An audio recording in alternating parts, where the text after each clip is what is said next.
अस्सलाम वालेकुम नाजरीन, हमारी आज की वीडियो का मौजू है हारूत व मारूत। उम्मीद करता हूं आपको ये वीडियो पसंद आएगी। मजीद इस तरह की वीडियोस देखने के लिए हमारे चैनल को सब्सक्राइब करें और बेल आइकॉन जरूर दबाएं। किस्सा हारूत व मारूत अल्लाह रब्बुल इज़्ज़त ने सूरह बकरा में इन अल्फाज में बयान फरमाया है और इन हजालियात के पीछे लग गए जो सुलेमान अलैहिस्सलाम के अहद सल्तनत में शयातीन पढ़ा करते थे। सुलेमान अलैहिस्सलाम ने मुतलक कुफर की बात नहीं की, बल्कि शैतान ही कुफर करते थे कि लोगों को जादू सिखाते थे और इन बातों के भी पीछे लग गए जो शहर बाबुल में दो फरिश्तों यानी हारूत और मारूत पर उतरी थी और दोनों किसी को कुछ नहीं सिखाते थे जब तक ये ना कह देते कि हम तो जरिए आजमाइश हैं, कुफर में ना पड़ो। बाज लोग इन दोनों से ऐसा जादू सीखते जिससे मियाँ बीवी में जुदाई डाल दें और अल्लाह के हुक्म के सिवा वो इस जादू से किसी का कुछ नहीं बिगाड़ सकते थे। और कुछ ऐसे मंत्र सीखते जो उनको नुकसान ही पहुंचाते और फायदा कुछ ना देते। और वो जानते थे कि जो शख्स इन चीज़ों यानी सहर वगैरह का खरीदार होगा उसका आखिरत में कुछ हिस्सा नहीं, और जिस चीज़ के एवज उन्होंने अपनी जानों को बेच डाला वो बुरी थी, काश वो इस बात को जानते। इस आयत करीमा में उस जादू का बयान है जिस पर अर्जल खल्क अल्लाह यहूद आमिल थे। फिर ये उन अशिया में से है जिनको शयातीन ने सुलेमान बिन दाऊद अलैहिस्सलाम के अहद में घड़ा था ताकि अल्लाह की मखलूक को वर्गलाया और फुसलाया जा सके।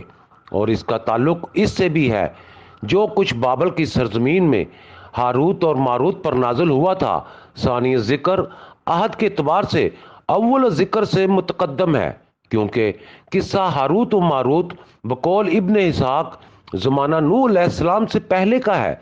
जादू हज़रत नूह अलैहिस्सलाम के ज़माना में भी मौजूद था, क्योंकि अल्लाह ने खबर दी है कि कौम नूह अलैहिस्सलाम का दावा मज़ऊमा था कि ये नूह अलैहिस्सलाम साहिर है। इसी तरह जादू कौम फ़िरौन में भी फैला हुआ था कि ये सारा कुछ अहद सुलेमान से बहुत पहले का है। इस आयत के बारे में लोगों का इख्तलाफ है। एक कौल ये है कि सुलेमान अलैहिस्सलाम ने सहरों कहानत की किताबों को जमा करके अपनी कुर्सी के नीचे दफन कर दिया। कोई शैतान कुर्सी के नज़दीक भटक नहीं सकता था। जब सुलेमान अलैहिस्सलाम और वो उल्मा जिनको असल मामला से आगाही थी फौत हो गए तो शैतान इंसानी शक्ल में उनके पास आया। यहूदियों से कहा कि मैं आपको एक ऐसा खजाना बताता हूँ जो बेमिसाल और बेनज़ीर है। कहा, हाँ बताओ। उन्होंने कुर्सी के नीचे खुदाई करके उन किताबों को हासिल कर लिया तो शैतान ने उनसे कहा, सुलेमान अलैहिस्सलाम को इन्हीं के ज़रिए जिन्नों इंस पर कंट्रोल हासिल था। इस वाक़या से ये बात आम फैल गई कि सुलेमान साहिर था। जब कुरान ने सुलेमान अलैहिस्सलाम का तज़किरा अंबिया में किया तो उन्होंने इस बात से इनकार किया, कहा वो तो जादूगर था। तो ये आयत नाजिल हुई। हाफिज इब्ने हजर रहमतुल्लाह अलैह फरमाते हैं, किस्सा हारूत व मारूत मसनद अहमद में हसन इब्ने उमर रज़ी अल्लाह तआला अन्हु की हदीस में मरवी है कि तबरी ने इस वाक़े के कई तुर्क बयान किए हैं। इससे मालूम होता है कि इस किस्सा का असल मौजूद है, बखलाफ उन लोगों के जिन्होंने इस किस्सा को बातिल करार दिया है, जैसे काजी अय्याज वगैरह। हासिल इसका यह है कि अल्लाह ने बतौर आजमाइश दो फरिश्तों में शहवत व दैयत कर दी, फिर उनको हुक्म दिया कि वह ज़मीन पर कज़ा के फ़राइज़ सर अंजाम दो।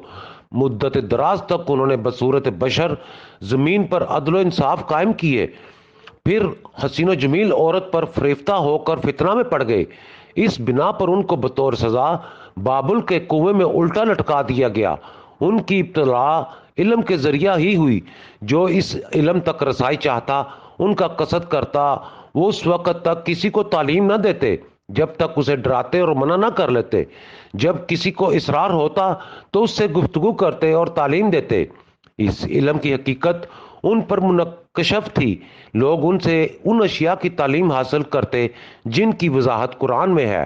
अल्फाज की मजीद तशरी वमा अनजला अलल मलाकैन का अतफ मा ततलऊ पर है। मानी ये है कि ताबेदारी की उन्होंने उस चीज़ की जो पढ़ते थे। शैतान सुलेमान अलैहिस्सलाम की बादशाही में اور اس چیز کی جو دو فرشتوں ہاروت اور ماروت پر نازل ہوا۔ الملکین لام کے کسرہ کے ساتھ قرت و غیر معروف ہے۔ لام کے فتح سے زیر کی صورت میں معنی یوں ہوگا کہ ہاروت و ماروت کے ساتھ جب خواہشات نفسانی لگا دی گئیں تو گویا وہ مرد بن گئے، اور جب قاضی بنائے گئے تو اس طرح سے بادشاہ ہو گئے، پس دونوں قرات آپس میں موافق ہو گئیں۔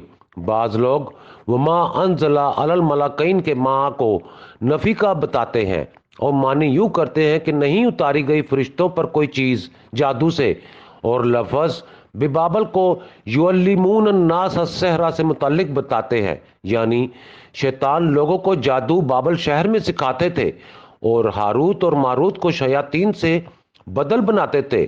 وہ کہتے ہیں کہ ہاروت اور ماروت شیطان تھے، اور وجہ یہ بیان کرتے ہیں کہ جب جادو کفر ہے تو فرشتوں پر کس طرح اتارا جا سکتا ہے اور وہ لوگوں کو کس طرح سکھا سکتے ہیں۔